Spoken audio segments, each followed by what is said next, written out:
Alright, day 8. Unfortunately this province here, Koshmat, rebelled, so I'm gonna take it back. This is the second AI that I'm now attacking after I made peace with Caucasus. However, weird stuff is happening because we have got here in yellow Mosul, who is getting attacked by West Caucasus. However, Mosul, instead of attacking or defending against West Caucasus, he has attacked Sorzanyak, which is a player country.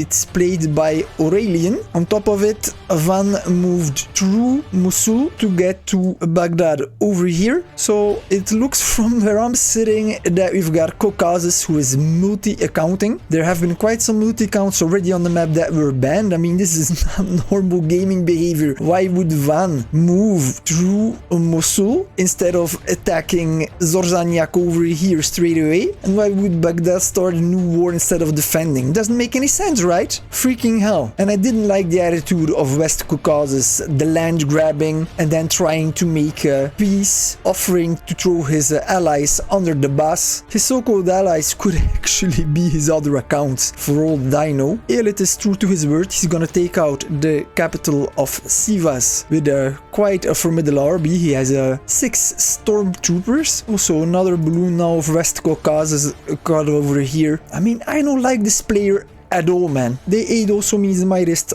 army. Weirdly enough, Buenos Aires doesn't have the biggest army. West Venezuela's army is even more formidable, followed by Central Texas, the Atlantic States, and Michigan. Or at least I think that's Michigan. East Egypt is my ally. He used a couple of cards. I mean, I think that we can conclude that anyone who has more than 0.8% has used cards. But to get to 1.33%, that is a lot of cards, man. People are going insane on this map. This screenshot perfectly demonstrates the huge amount of cards that is being used in this game. ISCO that organized this game has received a screenshot from a game operator that is handling this game. We don't know what country it is, but as you can see, he has 198 freaking infantry, 9 armored cars, 20 freaking 5 cavalry, and 20 stormtroopers. What the hell, man? Come on, that many cars. It's insane. Players are doing whatever they can to win this match. I think I'm gonna get annihilated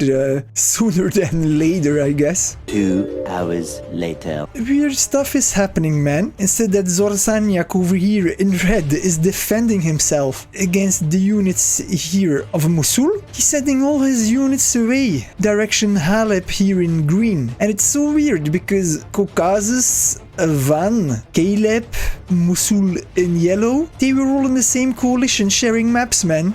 What is going on? It looks like all these guys might just suicide themselves on me so that Caucasus can get easy territory?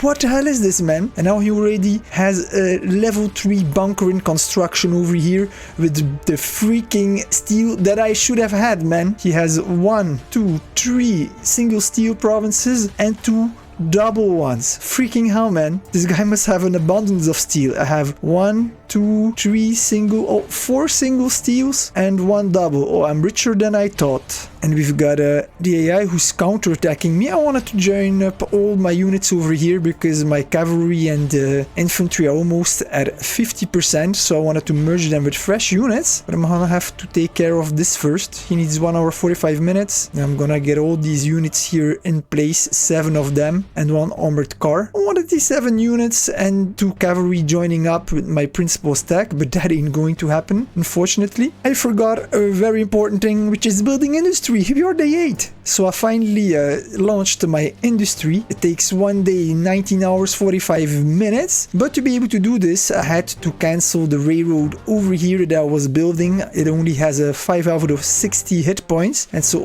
also over here now I am constructing a factory. And factories are extremely important. They are the top of industrial warfare warfare, and they enable the production of artillery, panzers, planes, and ships, everything that you need in modern warfare. And they also increase the resource production in that province, so they give you 8% extra resources on level 1, and you get 4% morale as well, and so you have 100% production speed. But then level 2, 17% resources, 8% morale, 300% unit production speed. Level 3 becomes crazy, 25% extra resource production, 12% morale, and 500% speed for unit production. Level 4 is just over the top, 33% increase of resource production, 16% morale, and 700% speed for unit production. That is fast, man. Artillery, for example, has a minimum of 21 hours and 36 minutes to be produced. Increase that to 700% with a level 4 factory, and you can produce an artillery every 3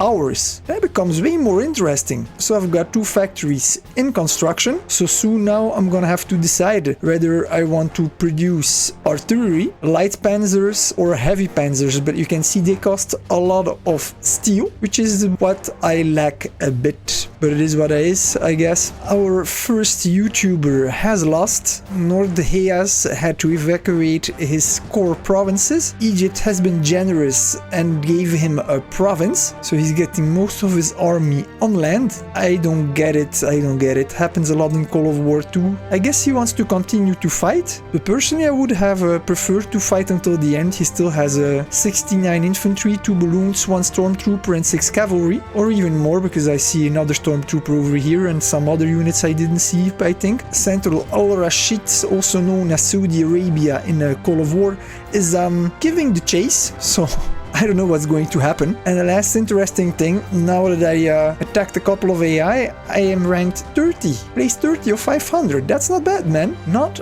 bad at all.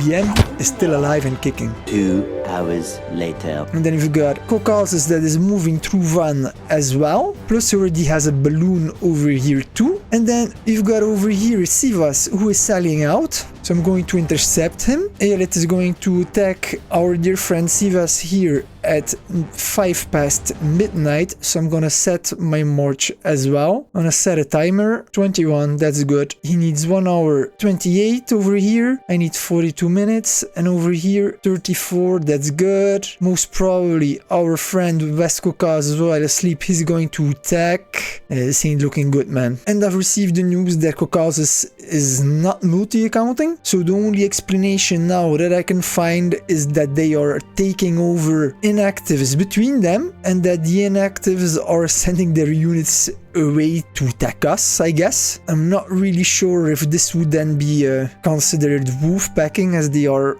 not playing to win, but rather playing to make somebody else win. Heck, I don't know. It's weird. It's really weird. This game might be a big mess when I wake up tomorrow morning. The next morning. The English-speaking player that might have been one of my subscribers was here, Zorsanyak, and as his name was changed into Aurelian, I think I already know who it is. It probably was Titus Labienus. He was Benchuanaland or Ethiopia in my last community game, if I remember correctly. Anyway, he gave up, sends all his units to the sea. No clue why, man. You're not even a supremacy player. Why do you put your units in the sea? This is a bad habit of players, man. They put their units in the sea even if there's no need. You don't care about stats in supremacy, man. Why put your units in the sea and give your territory away freely against my future enemies, man? You're killing me. Also, players in Call of War, they put their units in the sea even in unranked games, man. It's ridiculous. Putting your units in the sea is a weak mentality, man. You save your stats, but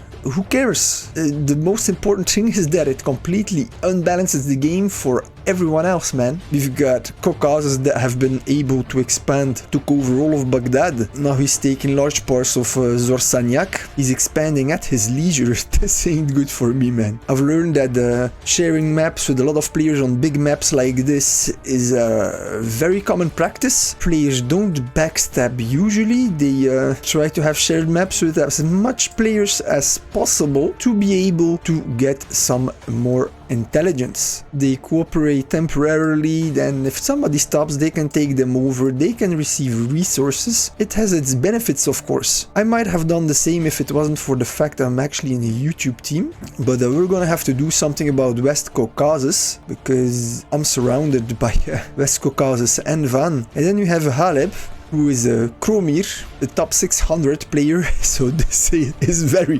very bad for me. I don't think I'm gonna get very far in this game. Freaking hell, man. My industry is building, but it's pretty slow. Another day and 8 hours. I should maybe leave 10 infantry over here. 2 provinces left to take. I've merged up my units a bit, so they're like more than 50% now. They're at 60%, I would say.